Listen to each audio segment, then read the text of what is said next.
How important is it to go ahead and take the series tonight in a game that was back and forth the entire way? No, it's huge just to go on the road and first weekend of the year, and get a chance to play a great opponent. And we played pretty good. We haven't screwed up a lot of things, maybe in the ninth, but everything else we've just probably kept ourselves in the game. And then we got a veteran team, so they like to compete. They've been used to being there at the end of the game. And you take over this team. Tracy Smith moves to Arizona State. You take over a team that loses some big star power, but like you said, a very veteran team. You still got a lot of upperclassmen guys. How have you kind of made the transition with them after losing some of the big players that they lost? The biggest thing for us is we lost those big power hitters, and we've really had to play a little more small ball.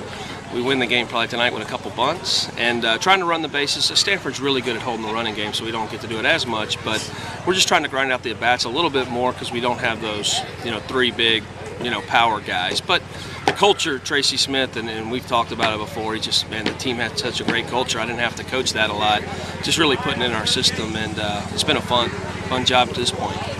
And Scott moves from the back end of the bullpen to the front of the rotation. Pitches yesterday.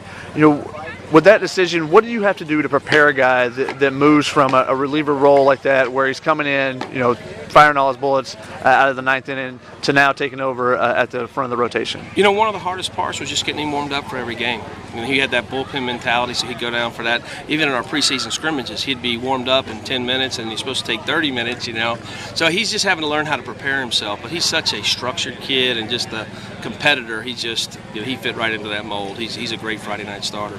And what did you think of Christian Morris tonight? I thought he was good. He really competed. I love the couple plays he made in the jam. Got himself out of it with a couple nice PFPs, and that's Christian. He gives you a chance every night to go out and win. And it never hurts to have an athletic guy on the mound that can get off there and make a couple of those plays. No, it was nice. Thomas made a nice play. He made a nice play. Ryan made one last night. So our pitchers are fielding. We put a lot of pressure on them in practice. We give them a hard time. So it's nice to see it show up in the game.